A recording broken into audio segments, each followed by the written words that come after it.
Mic on कर लो।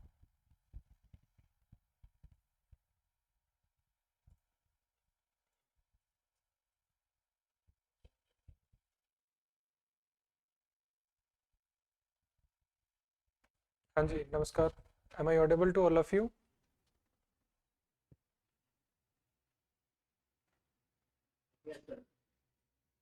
ठीक है, आपकी नोटिफिकेशन आ चुकी है सिलेबस की। और हम आज डिस्कस करने जा रहे हैं सब्जेक्ट हिंदी। जैसा कि आपको विदित है, हम हिंदी का पाठ्यक्रम लेके चलेंगे, जो कि सिलेबस आपने देख लिया होगा। नहीं तो हम सिलेबस पर विस्तृत चर्चा करते हुए आज की क्लास को शुरू करते हैं। और ये तकरीबन आपकी क्लास रहेगी 60 मिनट की, 1 घंटे की।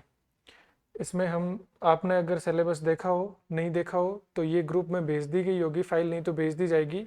ये आपके हिंदी का सिलेबस है, जिसमें पहली यूनिट है शब्द रचना, संधि एवं संधि विच्छेद, समास, उपसर्ग और प्रत्यय। सबके लिए क्लियर वॉइस आ रही है मेरी? आप कमेंट ऑन कर लीजिए, अगर किसी को वॉइस में दिक्कत हो तो आप नोट करते रहना। ओके, हम बात करेंगे अपने सिलेबस को किस हिसाब से शुरू करेंगे, मैं आपको बता देता हूँ। हम पहले की शुरुआती कक्षाओं में लेंगे बेसिक, जिसमें आपको वर्णमाला के बारे में बताया जाएगा, स्वर व्यंजन कैसे क्या है। उसके बाद में हम इस टॉपिक से शुरुआत करेंगे सेकंड यूनिट से, जिसमें तत्सम शब्दों के बारे में जानेंगे। हम वर्णों के योग से शब्द बनते हैं, पहले वर्णों को जानेंगे फिर शब्दों को जानेंगे। और शब्दों के बारे में हम देखेंगे सबसे पहले तत्सम शब्द। तत्सम शब्द के बारे में अगर मैं संक्षेप में आपको बताऊं तो तत्सम शब्द वे होते हैं जो संस्कृत से सीधे हिंदी में लिए गए। जैसे गोधूम के लिए गेहूं, आजकल हम बोलने लग गए गेहूं को पहले गोधूम बोला जाता था, दुग्ध बोला जाता था दूध को। तो ये जो शब्द लिए गए हैं जो एज इट इज यूज हो रहे हैं अपने हिंदी के अंदर, वो तत्सम शब्दावली के अंदर पढ़े जाएंगे। इनकी कुछ टिप्स एंड ट्रिक्स है जिनके थ्रू आप ऑप्शन से आइडेंटिफाई कर पाएंगे और एलिमिनेट कर पाएंगे। फिर हम अर्ध तत्सम लेंगे, फिर तद्भव लेंगे। वो शब्द जो जैसे गोधूम के लिए हम गेहूं यूज करते हैं, आम बोलचाल की भाषा में हमारे द्वारा बोले जा रहे हैं, हमारी बोली में वो अपना स्थान ग्रहण कर चुके हैं संस्कृत से। तद्भव में जो परिवर्तित हो चुके हैं और हिंदी में आम बोलचाल की भाषा के रूप में हम प्रयुक्त करते हैं, उनका हम प्रयोग करते हैं। फिर आते हैं देशज, जो हमारे आम बोलचाल की भाषा, क्षेत्रीय भाषा के प्रभाव की वजह से जो बने, बेसिकली बोलियों में जो शब्द बोले जा रहे हैं उनका हिंदी में सीधे सीधे इस्तेमाल किया जाता है, वो देशज की कैटेगरी में आते हैं। मोटा मोटी आपको डेफिनेशन बताई जा रही है, आप जो पढ़ने जा रहे हो उसके बारे में एक एक टॉपिक को विस्तार से हम लेंगे। आज हम सिलेबस के बारे में बात कर रहे हैं। फिर लेंगे हम विदेशी। विदेशी में अंग्रेजी के भी शब्द है, जैसे रेल। फिर हम आसपास में अगर देखें, बाहर निकले घर से, बाहर निकल के कहीं पहुंचने के लिए हमें ऑटो करना पड़ेगा। ऑटो किसका है? कुछ रिक्शा बोलते हैं, रिक्शा किसका है? तो इन सारी चीज़ों के बारे में हम जानेंगे। अरबी से कौन सा है, फारसी से कौन सा है, पुर्तगाली से कौन सा है, राइट? तो इन सब के बारे में अपन बात करेंगे। तो इस प्रकार रहेगा अपना पहले यूनिट, दूसरे यूनिट का पहला टॉपिक, तत्सम, अर्तत्सम, तद्भव, देशज और विदेशी। इनकी अच्छी खासी लंबी चौड़ी लिस्ट होती है, लेकिन हम कुछ ट्रिक्स के थ्रू एलिमिनेट कर लेंगे। हमसे ये पूछा जाएगा निम्न में से किस विकल्प में सभी शब्द तत्सम है, उसमें एक भी तद्भव मिल जाता है तो वो ऑप्शन एलिमिनेट हो जाएगा। तो हम पेपर कैसे सॉल्व करना है इसके बारे में भी बात करेंगे। इसके बाद में हम अगला लेंगे संज्ञा, जिसको इंग्लिश में बोलते हैं नाउन। फिर हम लेंगे सर्वनाम, जिसको बोलते हैं प्रोनाउन। उसके बाद में हम लेंगे विशेषण। उसके बाद में क्रिया के बारे में बात करेंगे। तो ये सारी चीजें, यहाँ तक कि अगर हम बात करें संज्ञा, सर्वनाम, विशेषण और क्रिया, ये सारी चीजें एक वाक्य में प्रयुक्त होती है। जैसे राम बाजार जा रहा है, तो राम क्या है? संज्ञा। बाजार क्या है? एक स्थान, स्थान का नाम बता रहा है, तो ये भी क्या है? संज्ञा। जाना क्या है? क्रिया। तो इन सारी चीजों के बारे में हम इस टॉपिक में बात करेंगे, जिसमें हम संज्ञा के बारे में जानेंगे, सर्वनाम के बारे में जानेंगे, विशेषण के बारे में जानेंगे, क्रिया के बारे में जानेंगे। फिर हम जानेंगे अवयव के बारे में कि अवयव क्या होते हैं, जिसमें आता है क्रिया विशेषण, जो क्रिया की विशेषता बताते हैं। जैसे घोड़ा तेज दौड़ रहा है, तो घोड़ा जो दौड़ रहा है, घोड़ा क्या है? संज्ञा। दौड़ रहा है क्या है? क्रिया। तेज क्या है? क्रिया की विशेषता बता रहा है कि किस गति से घोड़ा दौड़ रहा है। तो उसके बारे में हम बात करेंगे। फिर संबंध सूचक, कोई भी ऐसी चीजें जो वाक्य में प्रयुक्त हो रही है, जो एक दूसरे से संबंध बता रही है, किससे कैसे संबंध बता रही है, उसके बारे में हम बात करेंगे। इसके बाद में हम देखते हैं विस्मयादि बोधक और निपात, इनके बारे में हम देखेंगे। फिर अगला टॉपिक आता है हमारा शब्द ज्ञान। शब्द ज्ञान जो टॉपिक है वो हमारी शुरुआती 3-4 क्लासेस के बाद में अपना हिस्सा बनेगा अंतिम क्लास तक। कैसे बनेगा, हम बात करेंगे इसमें पर्यायवाची शब्दों के बारे में। अगर आपको पर्यायवाची आज तक रटने ही पड़े हैं, आज तक आपने पर्यायवाची शब्द रटे ही है और रट के ही काम चलाया, तो मैं आपको बता दूं आपको ज्यादा रटने की जरूरत नहीं पड़ेगी। आप एक पर्यायवाची याद कीजिएगा, उसके साथ में आप कितने पर्यायवाची और कैसे बना सकते हैं, उस सारी चीजों के बारे में हम आपसे बात करेंगे। जैसे मैं आपको एक एग्जांपल देता हूं, आपने सुना होगा जैसे जल के पर्यायवाची ज्यादातर बच्चों को आ रहे होंगे, तो हम जल का पर्यायवाची लेते हैं। एक शब्द है जल, जल के पर्यायवाची में आप नीर बोलते हैं। अगर आपने रेल में सफर किया होगा तो वहां जो बोतल मिलती है उस पर लिखा होता है रेल नीर। ऑब्जर्व करते रहिए अपने आसपास की चीजों को, आसपास के शब्दों को, आपके लिए हिंदी पढ़ना बहुत आसान हो जाएगा, समझना बहुत आसान हो जाएगा। अब जल से मुझे पर्यायवाची बनाना है बादल का। जो स्क्रीन पे लिखा जा रहा है आपके लिए विजिबल है, और इस जल से ही मुझे पर्यायवाची बनाना है कमल का। हम आगे लेंगे इस टॉपिक को, डिटेल में समझेंगे। अभी के लिए आप समझिए कि कैसे पढ़ेंगे हम, वो रोड मैप आपके लिए बहुत जरूरी है। अब मैं आपको बता दूं, बादल, बादल का मतलब होता है जिसमें पानी स्टोर किया हुआ है, जो हमें पानी देता है, हम तक जिसके थ्रू पानी पहुंचता है। तो देने वाले के लिए हिंदी में ज्यादातर पर्यायवाची में द शब्द, जो द वर्ण है, उसका यूज किया जाएगा शब्द के अंदर। तो क्या इस नीर के पीछे मैं द लगा दूं, काम चल सकता है क्या अपना? इस जल के पीछे मैं द लगा दूं, क्या बन गए क्या पर्यायवाची? कमल, कमल के बारे में अगर मैं बात करूं, आपके सामने बात करूंगा ज वर्ण के बारे में। ज वर्ण का मतलब होता है जन्म लेना, जिसने जन्म लिया हो। अब ये नीर है, इस नीर के साथ में अगर मैं द लगा दूं, नीरद, ये बादल के सेंस में लगेगा। इसके साथ में मैं ज लगा दूं, नीरज, तो क्या कमल का पर्यायवाची बन जाएगा? इन सारी चीजों के बारे में हम बात करेंगे ताकि ऑप्शन के थ्रू आपके लिए एलिमिनेट करना काम हो जाएगा आसान। सबसे पहले तो आरजेएस प्री के अंदर सर क्लासेस कितना समय में कंडक्ट हो जाएगी, सारी चीज़ों के बारे में बात करेंगे हम। फिर हम बात करें इसमें पर्यायवाची के बारे में हम बात करेंगे, तो डेली के हम कुछ ऐसी ट्रिक्स मैं आपको बताऊंगा, उस पर आपको काम करना है 10 मिनट डेली। तो पर्यायवाची वाला सेगमेंट आपका ऐसे तैयार होगा। जब आप ये सारी चीज़ें सीख जाओगे कि आखिर शब्द बन कैसे रहे हैं, यहाँ तक की चीज़ें पढ़ने के बाद में हम यहाँ आएंगे संधि।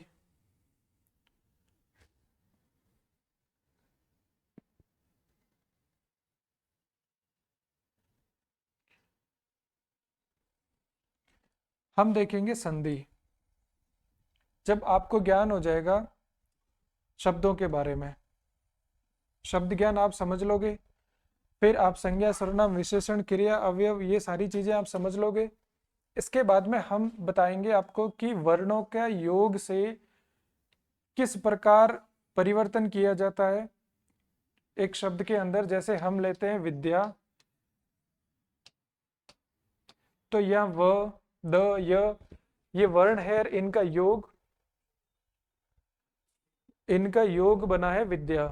अब दो शब्दों को जब हम जोड़ेंगे, विद्या और आलय, आलय बोलते हैं घर को, एक स्थान को, एक जगह को। तो विद्या और आलय को जब हम जोड़ते हैं तब यहाँ क्या परिवर्तन होता है, उस परिवर्तन के बारे में हमें जानकारी मिलेगी संधि के अंदर। जुड़े हुए शब्दों को जब हम विच्छेद करते हैं, अलग करते हैं, तब क्या परिवर्तन होगा। जैसे मैंने लिखा है विद्यालय, अब आपको ये पता होना चाहिए कि इसको कहाँ से तोड़ोगे, तब जाके एक शब्द निकलेगा विद्या और एक शब्द निकलेगा आलय। तो संधि में आपकी समस्या सबसे बड़ी यही है कि तोड़े कहाँ से। तोड़ने में पूरा समाज लगा हुआ है, पूरा परिवेश लगा हुआ है आपके आसपास का, लेकिन तोड़े कहाँ से ये पता नहीं होता। आप समझ गए होंगे मेरा व्यंग्य। तो यहाँ बात कर रहे हैं हम विद्यालय के बारे में, ये विच्छेद की है, इन दोनों को जोड़ेंगे तब विद्यालय बनेगा, ये संधि है। तो संधि भी है हमारे सिलेबस में और संधि विच्छेद भी है, तो इनके बारे में हम जानेंगे। इसको ज़्यादा हवा बनाने की, ज़्यादा लोड लेने की ज़रूरत कतई नहीं है, बहुत लिमिटेड उदाहरणों के साथ में हम इस चीज़ को समझेंगे, आपका काम MCQ में अच्छे से हो जाएगा। और मेंस के सिलेबस में ये चीज़ें कैसे करनी उनके बारे में भी हम बात करेंगे। फिर हम बात करते हैं समास के बारे में।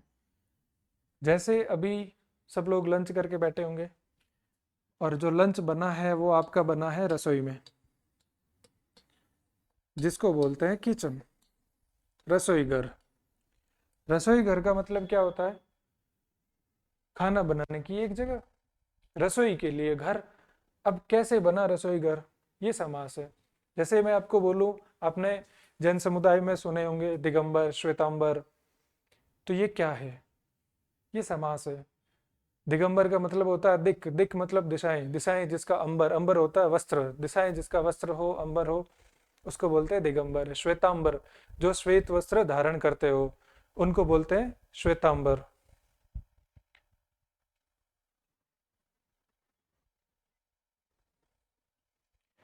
किसी और का वीडियो शेयर हो रहा है तो आप कैमरा बंद कर लीजिए, जिनका भी वीडियो शेयर हो रहा है स्क्रीन पे। तो इन चीजों के बारे में हम पढ़ेंगे समास के अंदर। फिर हम बात करेंगे उपसर्ग की और प्रत्यय की। उपसर्ग क्या होता है, प्रत्यय क्या होता है, इंग्लिश वालों के लिए प्रीफिक्स एंड सफिक्स। तो मैं बात करूं उपसर्ग और प्रत्यय की, तो शब्दांश के आगे जो लगते हैं उनको बोलते हैं उपसर्ग, और शब्दांश के पीछे जो लगते हैं उनको बोलते हैं प्रत्यय। जैसे आपने सुना होगा विजय, आपके आसपास किसी का नाम होगा विजय। अब इसमें शब्द क्या है? जय। आगे क्या लगा? वी उपसर्ग है, तो क्या बन गया? विजय। अब इसी, ये जिसका भी कैमरा है आप प्लीज ऑफ कर लीजिए, नहीं तो आपको लेफ्ट कर दिया जाएगा यहाँ से। ये चीज क्लास में नहीं चलेगी, आगे से ध्यान रखना आप। इसका विलोम जो हमारे सिलेबस में आगे आ रहा है, शब्द ज्ञान के बारे में हम अगला टॉपिक विलोम देखते हैं पर्यायवाची के बाद में। तो ये जो उपसर्ग है इसका विलोम बनता है जय के विलोम के रूप में हम देखते हैं पराजय को। तो ये उपसर्ग लगने के बाद में जय का क्या हो गया? पराजय। ठीक है, तो ये थी उपसर्ग के बारे में बात। अब हम बात करते हैं प्रत्यय के बारे में। प्रत्यय के बारे में आप जो पीछे आपने अगर क्लासेस देखी होंगी तो प्रत्यय के बारे में हमने जो बात करी थी पिछली क्लास, अगर आपने YouTube पे देखी है तो करण प्रत्यय के बारे में। करण प्रत्यय से संबंधित अशुद्धियां सबसे ज्यादा होती है, और अशुद्धि से संबंधित शब्द शुद्धि और फिर वाक्य शुद्धि अपने दो टॉपिक है। शब्द अगर आप शुद्ध लिखना सीख जाओगे तो आपका वाक्य स्वतः शुद्ध हो जाएगा, क्योंकि इन चीजों में व्याकरणिक ज्ञान आपको प्राप्त हो जाएगा। तो इन टॉपिक को ठीक करोगे तो आपकी वाक्य शुद्धि ठीक हो जाएगी, और इन टॉपिक के बारे में आपको ज्ञान होगा, उपसर्ग, प्रत्यय, संधि, समास, और इन चीजों का जब आपको ज्ञान होगा तब आपकी जो है शब्द शुद्धि, आपकी शब्द शुद्धि भी स्वतः ठीक हो जाएगी। ये टॉपिक सारे एक दूसरे से जुड़े हुए हैं। कैसे जुड़े हुए हैं वो आपको लिंक करके बता रहा हूँ। शब्द शुद्धि में आपसे पूछा जाता है सशक्तिकरण। स्टूडेंट इधर ध्यान देंगे, बताएंगे क्या ये सही है? जो बोर्ड पे मैंने शब्द लिखा है क्या वो शब्द सही है?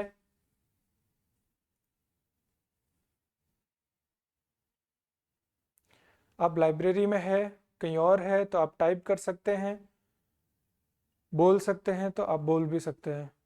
टाइप किया हुआ भी मुझे दिख रहा है, बोल के भी आप बता सकते हैं। अगर कोई बताना चाह रहा है, कुछ नो बोल रहे हैं, कुछ यस बोल रहे हैं, तो यस वाले बताइए कि कैसे सही है, और नो वाले बताइए कि कैसे सही किया जा सकता है। ताकि मुझे पता चलेगा कि आपको हिंदी के बारे में कितनी जानकारी है। देखो, चीज़ें वो पढ़ाई या वो सिखाई जाती है जो आपको बिल्कुल नहीं आती। मैं यहाँ जर्मन पढ़ा रहा होता, सिखा रहा होता तो समझ में आता है। हम बेसिकली डिस्कस कर रहे हैं कहाँ गलतियाँ हैं, उन गलतियों पे काम करेंगे। ये नहीं है कि आए शुरू हो गए चीज़ों पे वाचन किया, जो चीज़ें आपको आ ही रही है आपको वो भी पता नहीं चलेगा मुझे आ क्या रहा है। ये आपने सशक्तिकरण, ये आपने विच्छेद कर लिया, ठीक है। स उपसर्ग है, शक्ति शब्द हो जाता है, मूल करण प्रत्यय लगा हुआ है। हाँ, आपने लगता है यूट्यूब पे क्लास देख ली है या फिर लाइव क्लास जो पीछे हुई थी उसमें साथ में थे। हाँ, तो करण प्रत्यय इनके अकॉर्डिंग, अब देखिए हिंदी रटने की चीज़ तो नहीं होती, इसका मतलब एक चीज़ तो समझ में आ गई। इन्होंने बोला मुझे मालूम है, मालूम क्या है, शब्द की जानकारी नहीं, इनको मालूम है कॉन्सेप्ट कि करण प्रत्यय के साथ में जो मात्रा आएगी वो छोटी आई ई आएगी, ई की आएगी या बड़ी ई की आएगी। पहले ठीक है, तो जब मैं सशक्ति लिख रहा हूँ, शक्ति में तो ठीक है, ये मात्रा ठीक है, लेकिन करण प्रत्यय जब आता है तब मात्रा का दीर्घीकरण हो जाता है। मात्रा क्या हो जाती है, बड़ी। महिला सशक्तिकरण पे आप जितने आर्टिकल्स देखेंगे सब में मात्राएं ये लगी होती है जो कि गलत है। न्यूज़पेपर की हेडिंग में आप देखेंगे मात्राएं ये लगी होती है जो कि गलत है। तो एक नियम निकला, करण प्रत्यय के साथ में ई की मात्रा क्या आएगी, बड़ी। तो ऐसे ही कुछ नियम निकलेंगे। प्रत्यय के जो नियम है, प्रत्यय के नियम से संबंधित शब्द शुद्धि में गलतियां करवाई जाती है, चाहे वो य प्रत्यय से संबंधित हो, चाहे वो कर्ण प्रत्यय से संबंधित हो। इन सारी चीजों के बारे में हम बात करेंगे विस्तार से। अब हम बात करते हैं आगे। ये टॉपिक कंप्लीट हो जाएगा, इसके साथ साथ आपके पर्यायवाची विलोम शब्द भी चलते रहेंगे डेली बेसिस पे। फिर हम बात करते हैं शब्द युग्मों का अर्थ भेद। जोड़े में शब्द दिए गए, उनके अर्थ में क्या भेद है। सुनने में एक जैसे लगते हैं, फिर ये आ जाते हैं समार्थी शब्दों का विवेक, समश्रुत बिनार्थक शब्द। इन सारी चीजों के बारे में हम बात करेंगे ताकि बेसिकली ये काम आपका है, लेकिन इसको आसान करवाएंगे हम कि आपको करना कैसे है। आसान करने के लिए हम इस टॉपिक में काम करेंगे। अगर आपका स्कोर कहीं कम होगा तो वो एकमात्र टॉपिक यही है, क्योंकि ये टॉपिक आपको पढ़ा दिया जाएगा, ये टॉपिक आपको पढ़ा दिया जाएगा, पढ़ाने के बाद इनकी प्रैक्टिस करवा दी जाएगी। ये टॉपिक भी आपको पढ़ा देंगे, ये टॉपिक भी आपको पढ़ा दिया जाएगा। वाक्य रचना आपको बता दी जाएगी, वाक्य शुद्धि के बारे में भी आपको बता दिया जाएगा, विराम चिन्ह भी बता दिए जाएंगे। एक तो टॉपिक नंबर 3, एक टॉपिक नंबर 9, एक टॉपिक नंबर 10। अभी से नोट कर लीजिए, क्लास के डे 1 से ही आपको ये चीज़ें साथ में लेके चलना है। आपको पर्यायवाची के बारे में चीज़ें बताई जाए, आपको बता दिए जाएंगे कि इस वर्ण तक के पर्यायवाची आपको पढ़ लेना है। आप साथ साथ पढ़ते रहेंगे, साथ साथ समझते रहेंगे।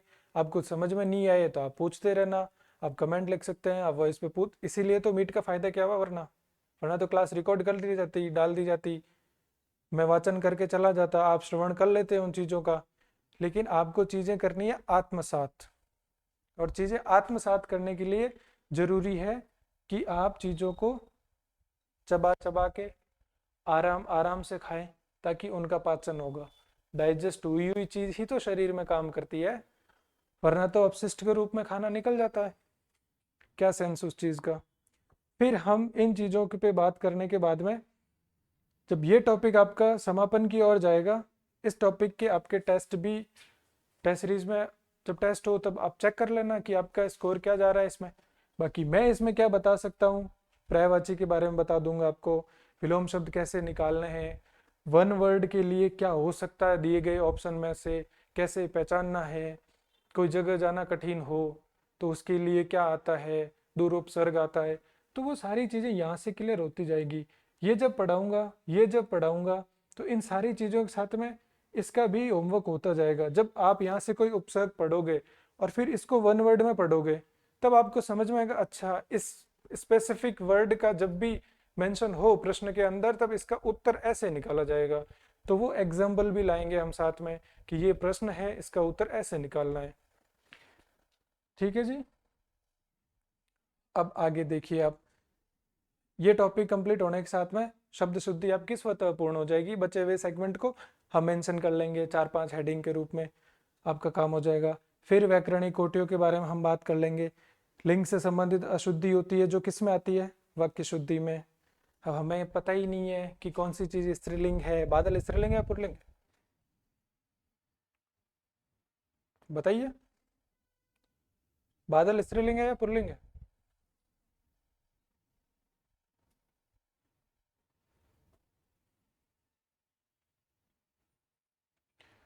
पुल्लिंग, पुल्लिंग, ठीक है। और बरसात?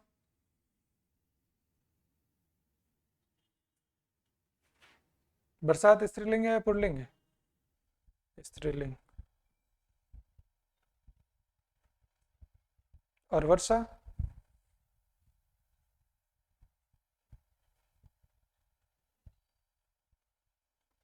ठीक है, आपने कैसे निकाला? आपने वाक्य प्रयोग किया है या आपने आपके दिमाग में सीधा आया जैसे ही मैंने वर्षा बोला तो आपने मोस्ट प्रोबेबली यही प्रेडिक्ट किया कि वर्षा हो रही है,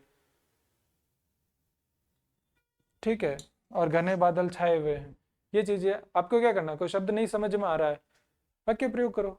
वाक्य प्रयोग करोगे पता चल जाएगा। कोई ऐसा तो है नहीं कि कोर इंग्लिश मीडियम का स्टूडेंट है और उसको पता ही नहीं है कि वाक्य कैसे बनता है। वर्षा होता है, आज भयानक वर्षा हुआ, ऐसा तो बोलने वाला शायद ही कोई होगा आप में से, इतना जुड़े हुए हैं। अगर इतनी दिक्कत है तो भी आपको सबसे पहले घबराना नहीं है। तो आपका काम आसान करते जाएंगे, आपको रटना कुछ नहीं है। आपको करना एक ही काम है कि आपको काम करना है, वो क्लास के साथ साथ करते रहना। जैसे जैसे जो जो चीज बोली जाए करते रहना। जितना आप कर रहे हो आपसे दोगुना मैं भी कर रहा हूँ। तो एग्जाम आपको देना ही है, मुझे तो देना नहीं है, ठीक है। तो परसर्ग बोलते हैं कारक को। आपने रटे होंगे कर्ता ने कर्म को करण से, इन पे भी बात करेंगे। स्कूल की जितनी भी यादें थी वो सारी ताज़ा हो जाएगी। लिंग के बारे में बात करेंगे, वचन एक वचन है कि बहुवचन है। अब मुझे बताओ, आंसू स्त्रीलिंग है पुल्लिंग है? बताइए बताइए, कमेंट देख रहा हूँ मैं आप सबके आपके। आंसू स्त्रीलिंग है या पुल्लिंग है? फिर इसके ऊपर एक और सवाल पूछता हूँ। आंसू पुल्लिंग। अब बताइए, आंसू एक वचन है या बहुवचन है? सवाल तो ये है, वो तो वार्म अप था। बोथ? ना ना, बोथ नहीं। बहुवचन। हाँ। और प्राण? मैं शब्द लिख रहा हूँ, बताते जाइएगा। प्राण, बहुवचन। हस्ताक्षर जो आप करेंगे, बहुवचन नहीं है। सारे ही बहुवचन है। हाँ बस इनके जैसे आपको सारे एक सारे रट के बैठने हैं। क्यों? क्योंकि दिक्कत क्या होती है, जब वाक्य शुद्धि आप करने जा रहे हो तो ना, तो वो कह रहे हैं उसके प्राण उड़ गया, तो प्राण उड़ते नहीं है। क्या होता है शुद्ध? उसके प्राण उड़ गए, मैंने हस्ताक्षर किया या किए, इसके बारे में भी बता दीजिए लगे हाथ। एक वचन, एक वचन या बहुवचन? एक वचन के फेवर में कौन कौन है? बहु मत लिखो यार, वचन भी लिख लो साथ में।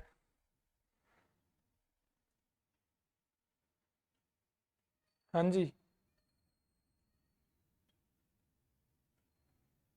बहुवचन, एक वचन। एक वचन नहीं, बहुवचन है। तो ये ऐसे शब्दों की आपको लिस्ट प्रोवाइड करवा दी जाएगी, तो उसके साथ में लॉजिक बता दिया जाएगा कि क्यों होते हैं। तब आपके ये काम आसान होगा। किससे? वाक्य शुद्धि वाला, शब्द शुद्धि वाला इससे जुड़ गया, वाक्य शुद्धि वाला इनसे जुड़ेगा। लिंग वचन इनकी जानकारी होनी चाहिए आपको। फिर ये काल वृत्ति, आस्पेक्ट वाच्य वगैरह, ये सारी चीजें हम देख लेंगे। ये देखने के साथ में वाक्य रचना हम पढ़ लेंगे। वाक्य रचना पढ़ने के बाद में वाक्य शुद्धि हो जाएगी कि नहीं हो जाएगी आपसे? खुद ही हो जाएगी। आपकी वर्ड बहुत कम आती है। 1 मिनट बढ़ा देते हैं बस। अब ठीक आ रही है? सर अभी भी कम है। और बढ़ा दो सर।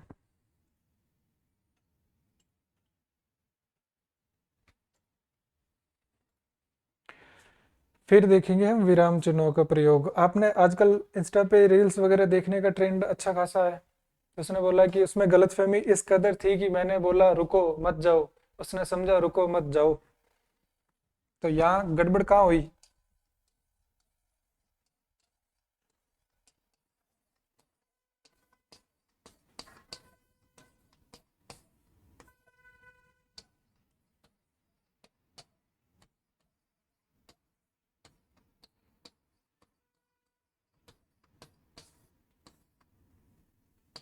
हाँ जी।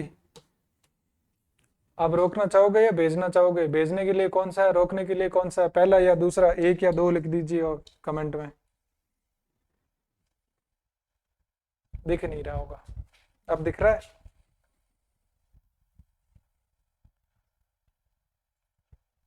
इंग्लिश में। रोकने के लिए सेकंड वाला जाने के लिए। हाँ, बाकी प्रजा क्या बोल रही है? तो अभी के लिए आप रोकना मत, जाने ही देना एग्जाम होने तक, है ना? जा रही है तो जाने दो, जा रहा है तो जाने दो। ठीक है। तो सब दो दो ही कर रहे हैं, भेजने में ही लगे हुए हैं, बढ़िया है, समय रहते भेज दीजिए। ठीक है, समझ गए आप चीजें कैसे कवर करेंगे हम? आपकी क्लास को बोरिंग नहीं होने देंगे, पहली चीज।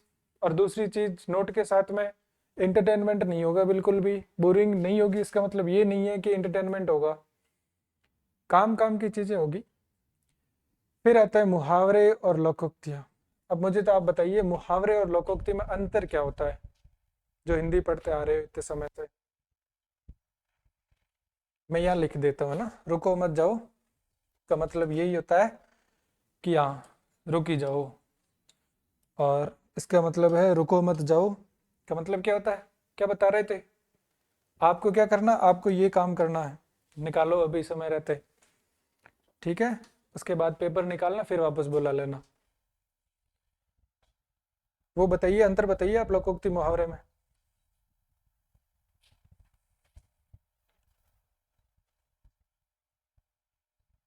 बताएंगे कोई लोकोक्ति और मुहावरे में अंतर क्या होता है? क्योंकि आपने मुहावरे पढ़ लिए, लोकोक्तियां पढ़ ली, रट ली, काम चल गया।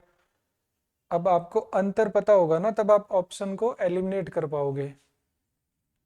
नो आइडिया, कोई बात नहीं, इसी के लिए तो हम हैं यहाँ पे। लोगों के पूरा सेंटेंस होता है और उसमें तीन से अनुभव होता है, जो मुहावरे का लोकोक्ति, ठीक है। ठीक है, हम सबसे पहले तो इनके बेसिक के बारे में जानेंगे कि लोकोक्ति मुहावरे होते क्या है। उनके बारे में बात करने के बाद में हम देखेंगे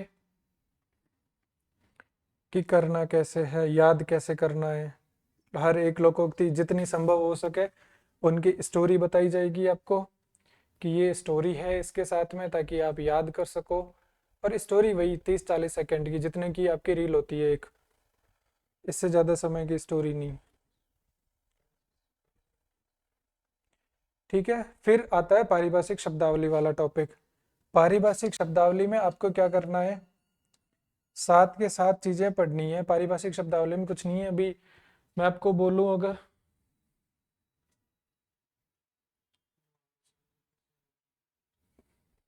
ठीक है, सारी बातें देखेंगे आपकी। अब मैं आपको बता दूं, पारिभाषिक शब्दावली के लिए आपको पता होगा रेल को क्या बोलते हैं हिंदी में? पता है किसी को रेल को हिंदी में क्या बोलते हैं? ये हिंदी का नहीं है रेल। बस, तो ऐसे सवाल अपने से बिल्कुल नहीं पूछे जाएंगे। अपने से पूछा जाएगा जिसको हम लिखते हैं लाइसेंस। जुडिशरी से जुड़े हुए जो शब्द है ना, लाइसेंस, इसको हिंदी में क्या बोलते हैं? ये तो अंग्रेजी का है, हिंदी का नहीं। अनुज्ञा। ठीक है, तो ये सारी चीजों से संबंधित, ये सारी चीजों से संबंधित आपको लिस्ट देंगे हम। कोशिश करेंगे 5-10 साथ में ले ले, जैसे पीछे के टॉपिक होते जाएंगे साथ में लेते चले जाएंगे 5-5 शब्द, ताकि आपको याद करने में आसानी होगी। अब ट्रांसफर के लिए,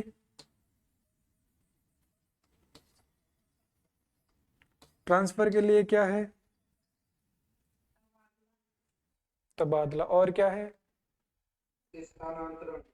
हाँ, तो इन सारी चीजों को अब आपको कौन सा ऑप्शन में मिलेगा, बेटर ऑप्शन आपको फाइंड आउट करना है, क्योंकि एमसीक्यू है आपका प्री वाला सेगमेंट। इसमें आपके दे रखा है एक तो प्रशासनिक शब्दावली और एक विधिक, विधि से संबंधित, जुडिशरी से संबंधित आपकी जो भी टर्मिनोलॉजी होती है उसके बारे में। वॉइड का क्या होता है, वॉइड एब इनिशियो का क्या होता है, ये लीगल टर्म्स में आ जाते हैं। और बाकी प्रशासनिक में काफ़ी शब्द आ जाते हैं, जैसे स्थानांतरण में चला जाओ, वो शब्द देख लो, लाइसेंस के रिगार्डिंग हो जाए, बहुत सारे शब्द हैं जिनकी एक लिस्ट तकरीबन 50 से 1 शब्दों की इंपॉर्टेंट जो है, या तो वो विकल्प में मिल जाएंगे या वो प्रश्न के रूप में मिल जाएंगे, तो वो चीज़ें आपको प्रोवाइड करवा देंगे हम साथ के साथ। ठीक है जी, अब आपको चीज़ें समझ में आ गई। अब मुझे एक चीज़ बताओ, आप लिखने में इंटरेस्टेड हो या माइंड मैप में? आपके लिए क्या ज़्यादा ठीक है, कि आपको लिखवा दी जाए लाइन टू लाइन, या फिर आपको समझा दी जाए लाइन टू लाइन और एक पेज ही लिखवाया जाए आपको एक दिन में? जी हाँ, तो मैं खुद भी यही चाहता हूँ कि आप आज तक ट्रेडिशनली जो पढ़ते आए, और कमेंट था कि अंग्रेजी आप पढ़ाएंगे, नहीं अंग्रेजी नहीं पढ़ाएंगे, सिर्फ हिंदी के बारे में हम चर्चा करेंगे, हिंदी भी नहीं पढ़ाएंगे, हिंदी के बारे में हम डिस्कस करेंगे, क्योंकि चीज़ें आपको आती है। मैं सिर्फ आपको करेक्ट करूँगा, और मेरे से कोई गलती हो जाए तो आप मुझे उसमें करेक्ट करना, और मैं ये गलतियाँ करता रहूँगा ताकि मुझे पता रहे कि आप कितना करेक्ट कर पा रहे हो, कितना नहीं कर पा रहे हो। ठीक है, तो आपकी जो गलतियां होगी वो कॉपीज आएगी मेरे पास, मैं उनमें करेक्ट करूंगा। पेपर आएंगे आपके पास, एमसीक्यू पेपर, मेंस के वक्त कॉपी चेक होती है, वो मेरे पास ही आती है, तो उसमें जो गलतियां होती है मैं आपको बता दूंगा कैसे कैसे क्या क्या गलतियां होती है। एमसीक्यू के थ्रू भी आपको बता दी जाएगी कि आपने ये ऑप्शन चूज किया होगा, और उसके पीछे एक ठोस तर्क भी दिया जाएगा कि क्यों चूज किया है। ठीक है, अपने को क्या करना है, आपको पहले एक स्टोरी सुना रहा हूँ। आपने आज तक हिंदी पढ़ी, ठीक है, अब हम हिंदी को पढ़ने वाली चीजें हो चुकी है, राइट। मैं आपको एक स्टोरी समझा रहा हूँ, वो स्टोरी अगर आप समझ गए, मैं चाहता हूँ हम ऐसे पढ़े। आपको दिख रहा है? बिल्कुल नहीं दिख रहा है तो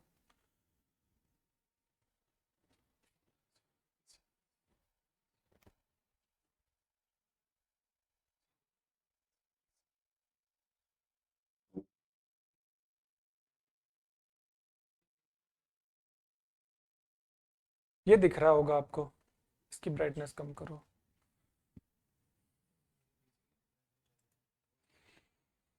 आपको स्क्रीन में दिख रहा होगा नोट क्लियर, वेरी ब्राइट, हाँ।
हाँ जी, अब ठीक दिख रहा होगा, उम्मीद है। कुछ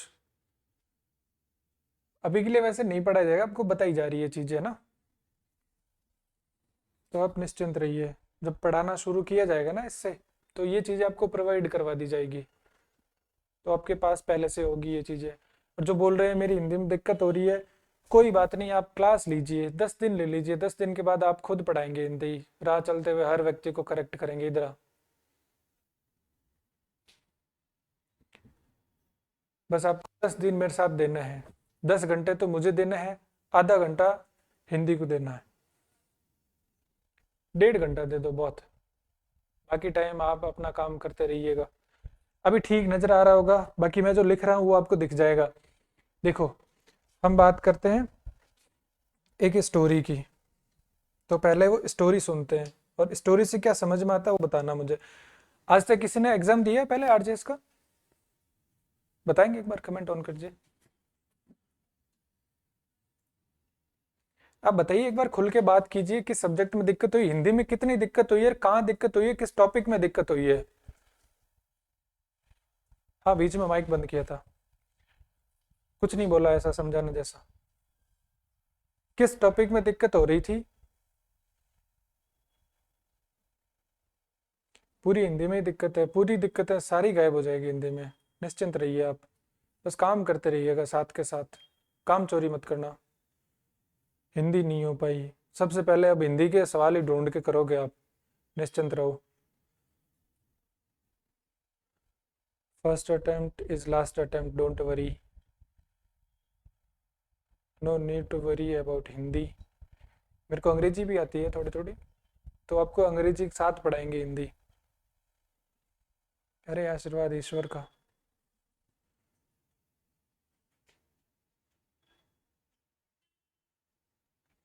आप प्रॉब्लम बताइए, अपनी प्रॉब्लम बताएंगे, उस हिसाब से क्लास चलेगी।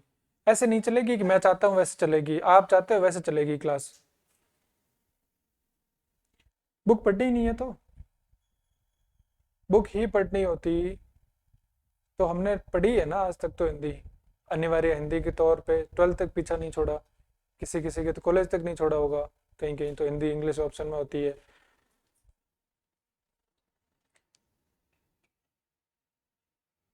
स्पेलिंग मिस्टेक, स्पेलिंग बनती कैसे, हम वहां से शुरू करेंगे, स्पेलिंग मिस्टेक नहीं होगी आपके।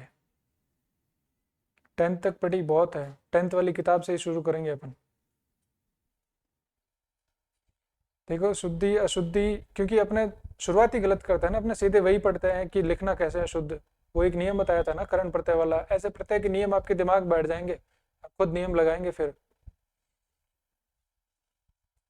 कोई बात नहीं, सबसे स्ट्रांग हिंदी होगी।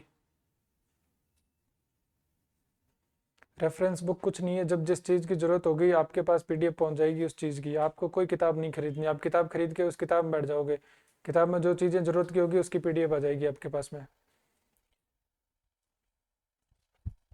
संधि में प्रॉब्लम, आप संधि पे जा ही क्यों रहे हो? संधि किसकी होती है? वर्णों की संधि होती है, पहले वर्ण ज्ञान तो हो अपने को, इसलिए तो बोल रहा हूँ पहले 4-5 क्लास बेसिक की होगी, जितना बेसिक स्ट्रॉन्ग कर सकते हो मेरे साथ कर लेना, जो जो डाउट हो सारे पूछ लेना।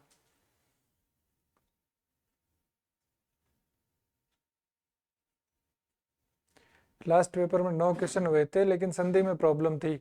मैं आपको आश्वासन दे रहा हूँ 18 सवाल आप सही करके आओगे हिंदी में, इससे ज़्यादा नहीं कह सकता मैं ऑन रिकॉर्ड, लेकिन काम आपको करना पड़ेगा।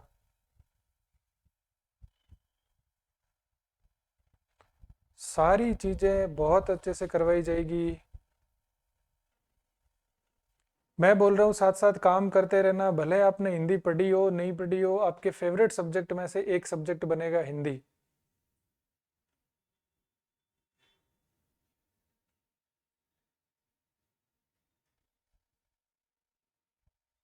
इंग्लिश मीडियम वालों के लिए ही हिंदी है, इसीलिए तो हिंदी पढ़ाना है। लैंग्वेज नहीं लिखेंगे हम सिर्फ फ्लो चार्ट का यूज करेंगे, लॉजिक लगा के आंसर निकालेंगे, अपने को आंसर निकालने से मतलब है।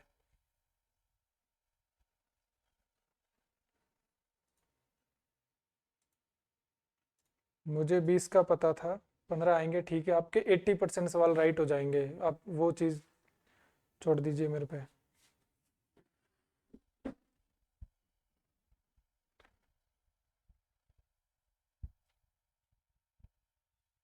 जल्दी आ जाएगी वैकेंसी, तो वैकेंसी से पहले हमें प्रिपेयर होना पड़ेगा। मैं इंग्लिश वालों के लिए हिंदी का हूँ सर। योगेंद्र जी,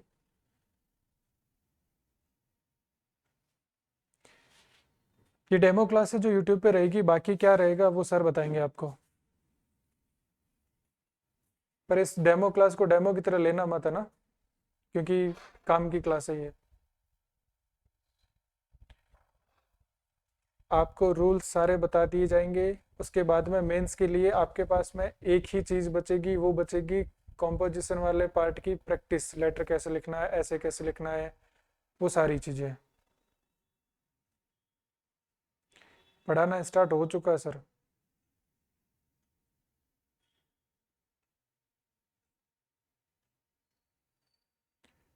एपीओ की जिन्होंने टेस्ट सीरीज ले रखी थी उनके साथ डिस्कस कर रहे थे टॉपिक, कॉम्पोजिशन कैसे लिखना है, कैसे करना है, वो सारी चीज़ें उनको उनकी आंसर कॉपी में जो गलतियां थी वहाँ भी मार्क की गई, और उनकी कॉपीज़ के साथ में और पुराने जो कॉपीज़ हो रखी है, चेक हो रखी है आरपीएससी के द्वारा, आरएस वालों की, उनके साथ में डिस्कस किया था, पर वो यूट्यूब पे नहीं है क्लास।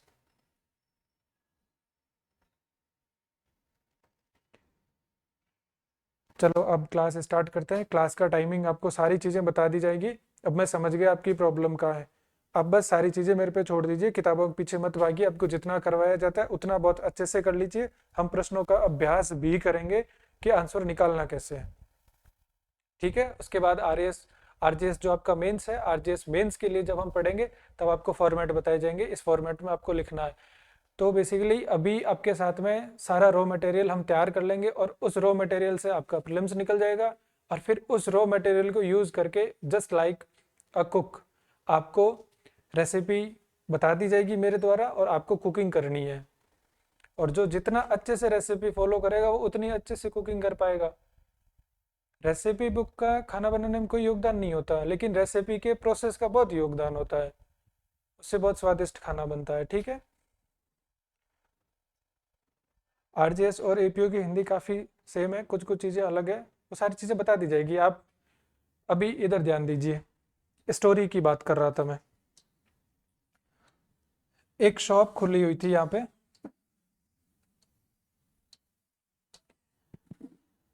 और यहाँ से मुख्य सड़क जा रही। इस स्टोरी को बहुत ध्यान से सुनना, ठीक है सर।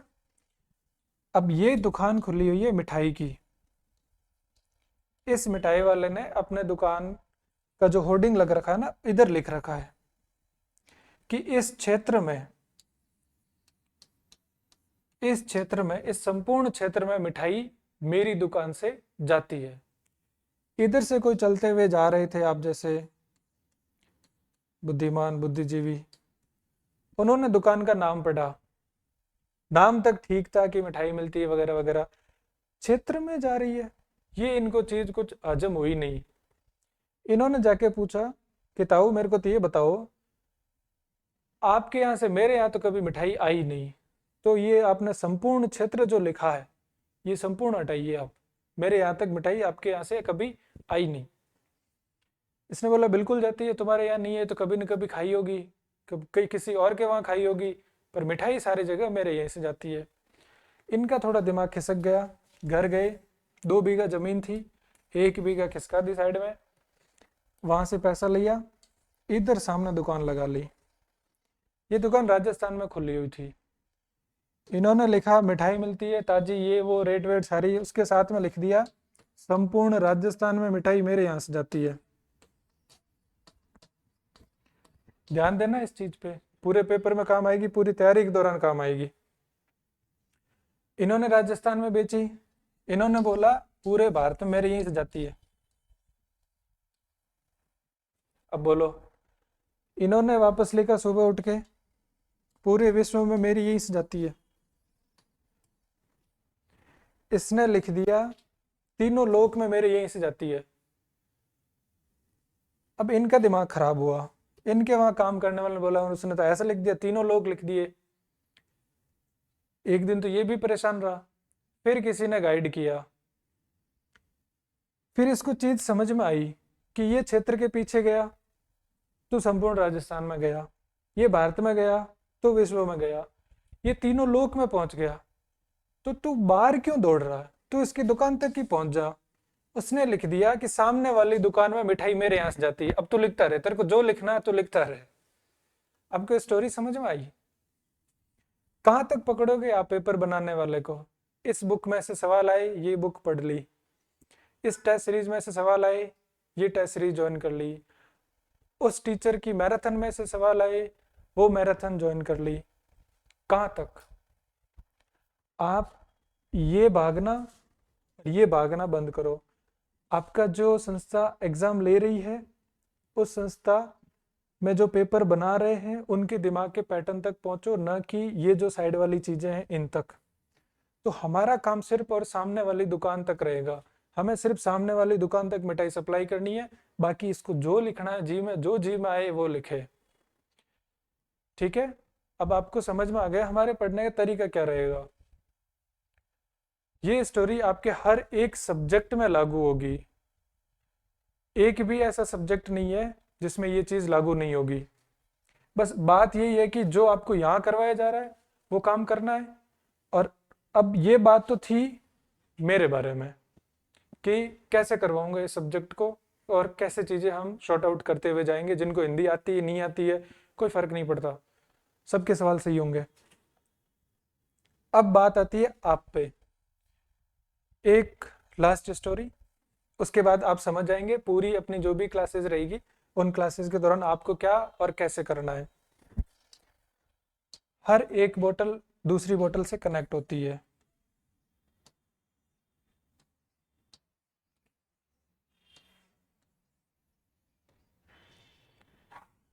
ये बोतल है, आपको दिख रहा है?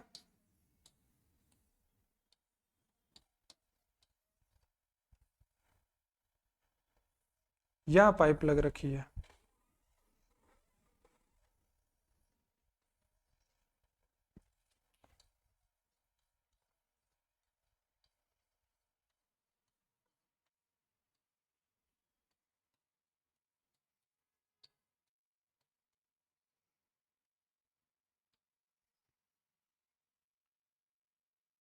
पहली चीज, आपके जितने बहाने हैं वो सारे खत्म हो जाने चाहिए। आपको नहीं आता, आपको पूरे सिलेबस पे ध्यान नहीं देना, आपको सिर्फ सामने वाली दुकान देखनी है। सिर्फ और सिर्फ सामने वाली दुकान। आपको जितने बहाने हैं ना, इनको मारना शुरू करो आप। सुबह से लेके शाम तक हजारों बहाने होते हैं। सास भी कभी बहू थी, हमें भी पता है ना। इन बहानों को मारोगे तब ये बोतल भरेगी। कोई फर्क नहीं पड़ता इसमें एक बूंद पानी डाल भी दोगे तो, जब तक ये बोतल नहीं भरेगी, इस बोतल का इतना भरा हुआ पानी भी किसी काम का नहीं है। ये बोतल जब भर जाएगी पूरी तरीके से, तब कंटिन्यूअसली फ्लो इसमें जाएगा, तब ये बोतल भरेगी, जिसका नाम है काम करना। और काम दिन प्रतिदिन आपके साथ मैं कर रहा हूं, मेरे साथ आपको करना है। जिस दिन ये बोतल भरेगी, 2 बोतल भरने से भी काम नहीं होगा, ये बोतल भरेगी तब इधर जाएगा पानी। ये है रिवीजन। आपके कुछ नहीं होता, बहाने खत्म नहीं होते। 2 बूंद इसमें गिरा दिया पानी का, काम करना शुरू कर लेते हो आप, बिना सोचे बिना समझे काम करना शुरू कर लिया आपने। यहां तक भरे उतने में एग्जाम आ गया। आपके रिवीजन में 2 बूंद और डाल देते हो आप, तब आपका तब तक है ना ये री होता है और आपका विजन धरा रह जाता है। उतने में एग्जाम आ जाता है। जो पूछ रहे थे एग्जाम की डेट, डेली 1 घंटे क्लास होगी, आप पूछते रहते हो एग्जाम की डेट। ये सेम चीज पर्सनल कंक्लूजन है। काफी सारे लोगों को ऑब्जर्व करने के बाद का कंक्लूजन ये है कि ये परमानेंट खत्म हो, ये डेली बेसिस पे हो, उसके बाद में ये रिवीजन हो। सिर्फ री तक नहीं जाना है, अपने को विजन प्राप्त करना है तो कंप्लीट रिवीजन करना है। जिस दिन ये बोतल भर जाएगी उस दिन आपका सिलेक्शन भी हो जाएगा, ये मान के चलो। तो इन चीजों को ध्यान में रखते हुए अपनी क्लास चलेगी। अब आप देखेंगे कि हम बात करते हैं सिलेबस पे। क्लास का टाइमिंग सारा डिसाइड हो जाएगा सर के थ्रू आपसे बात हो जाएगी, वो कांटेक्ट कर लेंगे आपसे, राइट। अभी हम बात करते हैं कि हम कैसे पढ़ेंगे, क्या पढ़ेंगे। हमारे सिलेबस के अंदर जो टॉपिक है वो है व्याकरण का।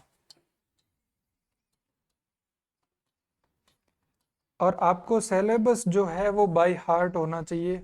आज की पढ़ाई यही है कि आपको सिलेबस याद होना चाहिए पूरा का पूरा। जब आपको सिलेबस पूरा याद होगा तब क्या होगा, कि आपको पता चलेगा इस व्याकरण, प्रश्न ये पूछा हुआ है, सारी चीजें आपने पढ़ ली कि किसमें कौन सा उपसर्ग है, कौन सा प्रत्यय है, लेकिन एग्जामिनर ने सवाल पूछा व्याकरण में उपसर्ग बताइए। कुछ नहीं किया उन्होंने, उन्होंने सीधा ये पूछा व्याकरण में उपसर्ग, और 4 ऑप्शन दे दिए। अब आप बताइए व्याकरण में कितने उपसर्ग है। व्याकरण का विभाजन कीजिए। जिन्होंने कभी हिंदी पढ़ी नहीं पढ़ी तो वो रिलैक्स रहिए, उनके लिए और आसान है। आपने कहाँ से क्या पढ़ा क्या नहीं पढ़ा वो सारा भूल जाइए, ज़्यादा फायदे में रहेंगे आप। क्योंकि कोरे कागज पे जो लिखा जाता है, कोरा मतलब जो ब्लैंक पेज है उस पे जो अच्छे से, जितना अच्छे से लिखा जाता है उतना पहले से लिखे हुए पेज पे नहीं लिखा जाता। इसके अंदर हम सबसे पहले देखेंगे य से पहले आधा है, जो आधा वर्ण दिया हुआ है। आपको टर्म्स पकड़नी है, आपको जो नहीं समझ में आएगा फ्लो चार्ट से, वो फ्लो चार्ट के बाद में आपको चीजें डिक्टेट करके लिखवा दी जाएगी ताकि आपको समझने में आसानी रहे, लेकिन रिवीजन फ्लो चार्ट से ही करना आपको। इसमें य से पहले अगर कभी आधा दिखे आपको, ये आधा है व व्याकरण का, तो व से पहले जब भी आधा दिखेगा तब उसमें संधि होगी यण। संधि का एक प्रकार है, उसमें कुछ नहीं लगता, जो आधा है उसको निकाल लो और जो य है उसकी जगह ई की मात्रा लग जाएगी, तो ये ई की मात्रा लग गई, एक तो ये निकल गया वी, उसके बाद में यह निकला है, यह निकाल दिया, पीछे क्या बचा, आ की मात्रा, और फिर करण। गणित में कैसे निकालते हो आप, मैथ्स में कैसे करते हो, फॉर्मूला बेसिस पे, सेपरेशन पे। ये भी घबराने की जरूरत नहीं है कि मैथ नहीं आती, मैथ नहीं है इधर, कुछ नहीं है। जो चीजें बताई जा रही है, जो प्रोसेस बताया जा रहा है, उस प्रोसेस को फॉलो करते रहना, और उस प्रोसेस की प्रैक्टिस के लिए हम प्रश्न भी करवाते रहेंगे टॉपिक होने के साथ ही। ये सारी चीजें, इसके बाद आप देखिए वी, फिर आ, और फिर करण। ये है व्याकरण का जो हम पढ़ने जा रहे हैं, उसका विभाजन, उसकी सर्जरी, उसका मैथ्स में कॉमन ले लेते हैं, सब ले लेंगे इसमें भी व्याकरण। तो व्याकरण जो पढ़ने जा रहे हैं उसके टुकड़े हैं ये। अगर आप लाइब्रेरी में बैठे हो, आसपास कोई अच्छा खासा बैठा है जो हिंदी पढ़ रहा हो, हिंदी में कुछ कर रहा हो, तो उससे पूछना कि क्या पढ़ रहे हो, बोल दे अगर व्याकरण पढ़ रहा हो तो उसको यही बोलना है कि व्याकरण का ऑपरेशन कर ले भाई, इसकी शल्य क्रिया, ऑपरेशन को बोलते हैं शल्य क्रिया हिंदी में। तो मैं टर्म्स कुछ कुछ बोलता जाऊंगा बीच में ताकि पारिभाषिक शब्दावली भी आपकी तैयार होती जाए। ठीक है, आप पेज रखेंगे साइड में तो आप नोट करते जाना ये सारी चीजें जो साइड बाय साइड में बोल रहा हूँ। ठीक है, फिर इसके बाद में हम देखेंगे व्याकरण में शुरुआत करते हैं हम वर्णमाला से। ये गलत फहमी है, यूट्यूब पे भी बाकी सारी चीजों में भी ये गलत फहमी है कि वो शुरुआत करवाते हैं व्याकरण की संधि से। संधि से व्याकरण की शुरुआत नहीं होती। अगर आप सीधे संधि, अगर आप, मैं बोल दूं आपको कि आप बस 4 पिलर पकड़ के खड़े रहो, नींव बाद में भरूंगा, पहले मैं छत डालूंगा, बस आप वो पिलर पकड़े रखो, मैंने वो पिलर पकड़ा दिया आपको और मैं छत का कार्य कर रहा हूँ, वैसा नहीं करेंगे हम। 4 दिन एक्स्ट्रा लगेंगे तो वो हम इसी में लगाएंगे। पहले हम वर्णमाला के बारे में जानकारी लेंगे, उसके बाद में हम देखेंगे इन वर्णों के योग से ही तो शब्द बनते हैं। जैसे मैं आपको बताऊं,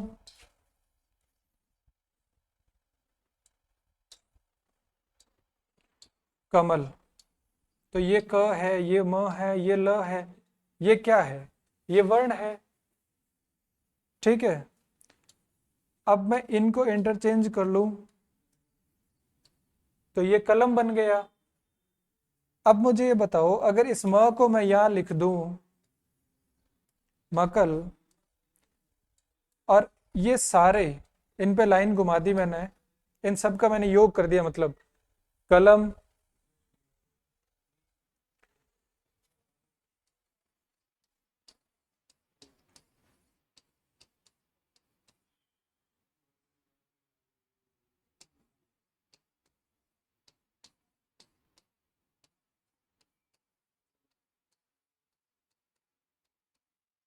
अब आप बताइए कि आपने 2 शब्द तो सुने हैं। दोबारा स्टार्टिंग से स्टार्ट होगी, कल से टॉपिक ही स्टार्ट हो जाएगा अपना। तो आज तो सिलेबस समझा दिया, कैसे पढ़ेंगे वो रोड मैप मैंने आपको बता दिया और 2 स्टोरी बता दी, उनको आपको जहन में उतारना आज के लिए। तो ये तो बन जाता है कमल, अपने को पता है। ये बन जाता है कलम, समझ में आता है, पेन को बोलते हैं। वर्णमाला मतलब वर्णों के योग को, तो ये वर्ण है और इनका मैंने योग कर लिया, इनके योग को शब्द बोलते हैं। क्या ये सही है? नहीं, ये अधूरा है। थर्ड वाला शब्द नहीं सुना है, क्यों? क्योंकि इसका कोई अर्थ ही नहीं है। तो वर्णों का योग समझ में आता है, यहां तक परिभाषा अपनी अधूरी है। वर्णों का योग कर लिया, लेकिन परिभाषा पूरी नहीं। वर्णों का सार्थक योग, सार्थक का मतलब होता है स अर्थ, अर्थ के साथ में जो आ रहा हो उसको बोलते हैं सार्थक। तो परिभाषा क्या बनेगी? वर्णों के सार्थक योग को शब्द कहते हैं। इस प्रकार से हमारी चीजें आगे चलेगी। पहले हम वर्णमाला देखेंगे, वर्णमाला देखने के बाद हम शब्द ज्ञान देखेंगे, शब्द ज्ञान देखने के बाद में हम पद के बारे में जानेंगे, जिसमें कारक वगैरह प्रत्यय जो भी लगे होते हैं वाक्यांश के साथ में, फिर वाक्य के बारे में और फिर पैसेज के बारे में कैसे बनता है। इस हिसाब से हम चीजें पढ़ते हुए जाएंगे। तो इस प्रकार से हमारी आज की क्लास रही, और जो रोड मैप है हमारे पढ़ने का वो मैंने रोड मैप आपको बता दिया। थर्ड वाला शब्द नहीं सुना, ठीक है, कंसिडर इसलिए तो बोल दिया। ये सारी चीजें आपको समझ में आ जाए ऐसे, तो ऐसे बनानी है जैसे बोर्ड पे लिखी हुई है, और इन चीजों से ही आपको रिवीजन करना है। इनके साथ में आपको रखना है पेज, A4 शीट, कॉपी नहीं, A4 शीट रखनी है। A4 शीट पे ये चार्ट बनाने अपने से। यहां से पहला प्रश्न बनता है, व्याकरण में उपसर्ग कितने होते हैं? वी और आ, और फिर करण। फिर उसके बाद में मैंने आज आपको बताया शब्द की परिभाषा क्या होती है, वर्णों के सार्थक योग को शब्द कहते हैं। अब यहां से समझ में आ जाए चार्ट से, वेल एंड गुड, नहीं मैं डिक्टेट करवाता रहूंगा, वो पॉइंट आप नोट करते जाना, ठीक है। जहां पे खड़े हैं वहीं पे हैं सर योगेंद्र जी। हाँ, हिंदी इंग्लिश दोनों कोर्स के बारे में वो सर से बात कर लीजिएगा आप, सर सारी जानकारी दे देंगे ग्रुप में। और क्लास की रिकॉर्डिंग, ये सारी चीज़ों के बारे में आप सर से बात कीजिएगा। क्लास से संबंधित और हिंदी से संबंधित अगर कोई डाउट है तो आप बताइएगा। आपको कोई टेक्स्ट वगैरह पढ़ने की जरूरत नहीं है किसी भी प्रकार की। प्रैक्टिस करवाने के लिए सफिशिएंट क्वेश्चंस हम दे देंगे, और टेस्ट सीरीज इसकी लगा लेना साथ में, तो अच्छी खासी प्रैक्टिस हो जाएगी। जैसे जो जो टॉपिक होते जाएंगे उनके प्रश्न हम प्रोवाइड करवाते जाएंगे, और उनकी प्रैक्टिस आप करते रहना, ठीक है। और किसी को कोई डाउट हो तो बताइए। सही है, यही रह गया। अब आपको ध्यान देना है क्लास पे, कंटेंट पे, और आपके जितने डाउट होंगे वो सहर्ष स्वीकार है हमें, और उनका समाधान भी आपको प्रोवाइड करवाया जाएगा, ठीक है। फिर मिलते हैं हम कल की क्लास में।